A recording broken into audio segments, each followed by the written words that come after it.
sekali karena bisa mempersembahkan program yang memberikan kepada kita pengetahuan Alkitabiah dan menyuguhkan jalan keselamatan. Perjalanan kita kali ini masuk pada kitab Wahyu, dan kita sampai pada program yang kedua sebelum sampai pada penghujung program ini, yaitu pasal yang ke-21.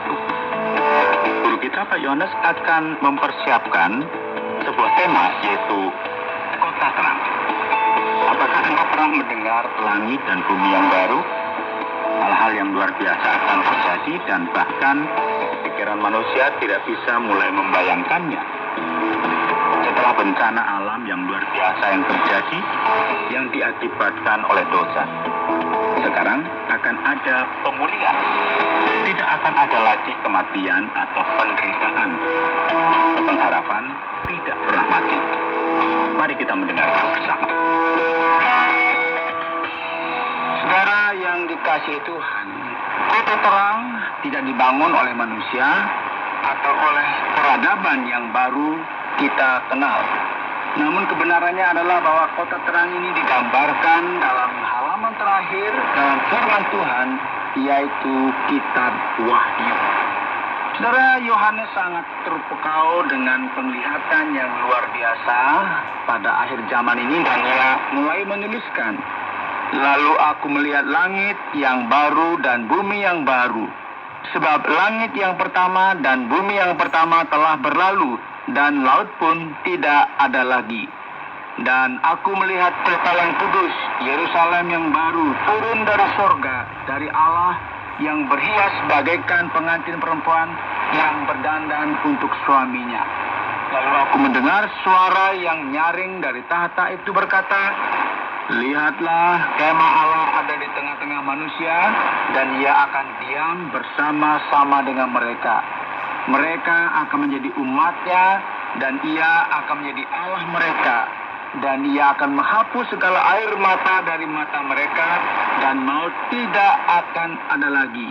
Tidak akan ada lagi perkabungan atau ratap tangis atau duka cita, sebab segala sesuatu yang lama itu telah berlalu.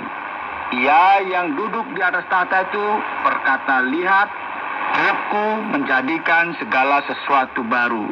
Dan firman-Nya, tuliskanlah, karena segala perkataan ini adalah tepat dan benar. Saudara yang dikasihi oleh Tuhan, tentu ini sangat menarik ketika kita membaca pasal akhir dalam kitab Wahyu.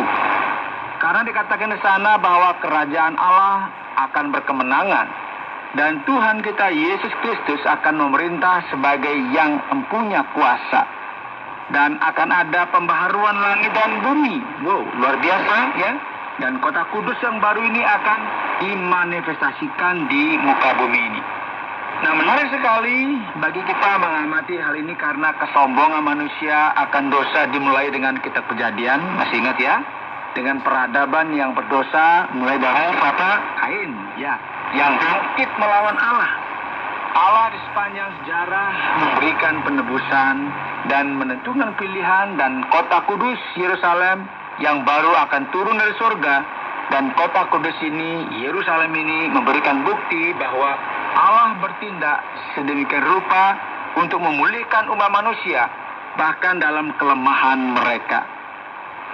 Yang nampaknya seperti kemenangan akan yang jahat, akan dosa dan menentang Allah, dan sekarang datang dari surga dan merayakan kebenaran bahwa bait suci Allah kini ada di antara manusia, dan segala air mata, penderitaan, tangis kesakitan, dan kematian tidak akan ada lagi.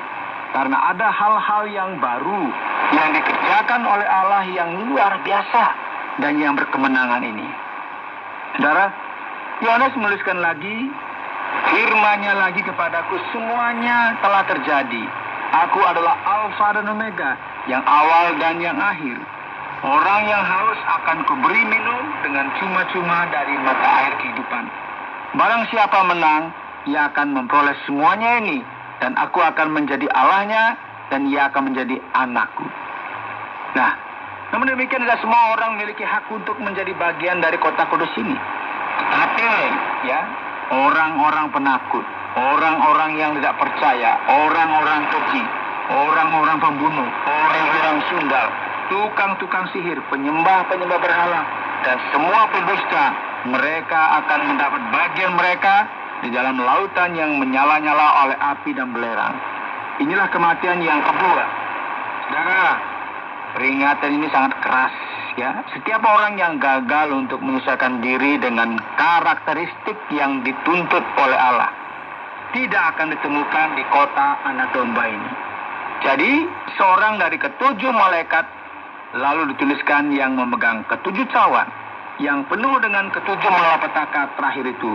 Lalu ia berkata kepadaku, katanya, "Marilah ke sini, aku akan menunjukkan kepadamu pengantin perempuan mempelai anak domba." Lalu di dalam roh ia membawa aku ke atas sebuah gunung yang besar lagi tinggi. Dan ia menunjukkan kepadaku kota yang kudus itu, Yerusalem, turun dari surga dari Allah. Kota itu penuh dengan kemuliaan Allah dan cahayanya sama seperti permata yang paling indah. Bagaikan permata yaspis, jernih seperti kristal. Dan temboknya besar lagi tinggi dan pintu gerbangnya 12 buah. Dan di atas pintu-pintu gerbang itu ada 12 malaikat, dan di atasnya tertulis nama ke-12 suku Israel. Di sebelah timur terdapat 3 pintu gerbang, dan sebelah utara 3 pintu gerbang, dan di sebelah selatan 3 pintu gerbang, dan di sebelah barat 3 pintu gerbang. Dan tembok kota itu mempunyai 12 batu dasar, dan di atasnya tertulis ke-12 nama Rasul Anak Domba itu. Saudara yang dikasihi oleh Tuhan, ketika kita mendengar tentang kota tersebut, ya, kita mulai berpikir, apakah kota ini benar-benar kota yang memang ada? Apakah ini bersifat literal? Akan seperti apa nanti kota ini? Ya, ini pertanyaan kita. Saudara, di sini firman Tuhan jelas sekali memberikan sebuah penjelasan yang sangat gamblang.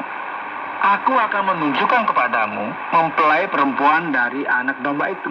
Ya, kini malaikat membawa Yohanes dalam roh dan menunjukkan kepadanya kota kudus itu, yaitu Yerusalem baru. Dan apa yang kita lihat di sini, saudara, setelah kemenangan final Allah, bahwa Allah akan tinggal bersama-sama dengan manusia lagi. Kita kembali lagi seperti semula. Ini luar biasa. Kita bisa melihat di sini bahwa Yerusalem yang baru seperti perpaduan antara apa yang kita lihat di Taman Eden, di Tabernakel atau Bait Allah, juga kota Yerusalem. Di sini kita melihat ada 2 elemen yang jelas. Salah satunya adalah kita perlu mengamati bahwa Allah bersemayam di antara manusia ketika masa depan yang baru ini ditetapkan, dan kita akan memiliki sebuah awal yang baru. Puji Tuhan. Nah, bersamaan dengan ini, sepertinya ini merupakan sebuah referensi, namun kita nggak bisa yakin pada detik manakah elemen dalam bagian ini merupakan sesuatu yang literal. Karena sebagian besar dari hal ini merupakan sesuatu yang simbolis.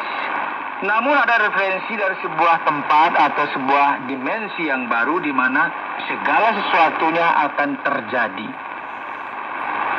Namun demikian, bijaknya kita memperhatikan fakta-fakta bahwa firman Tuhan cenderung untuk lebih simbolis dalam hal ini, ya.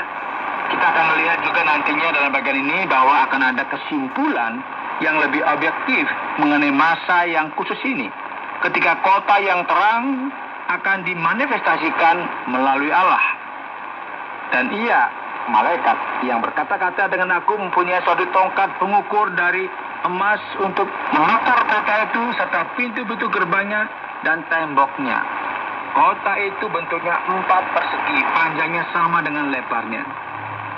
Dan ukurannya akan kita lihat di sini dalam ukuran Yunani 12.000 stadia, yang sama dengan 2.200 km. Panjangnya, lebarnya, dan tingginya. Ya, Anda bisa membayangkan di sini ya bahwa area ini luasnya hampir 5 juta kilometer persegi.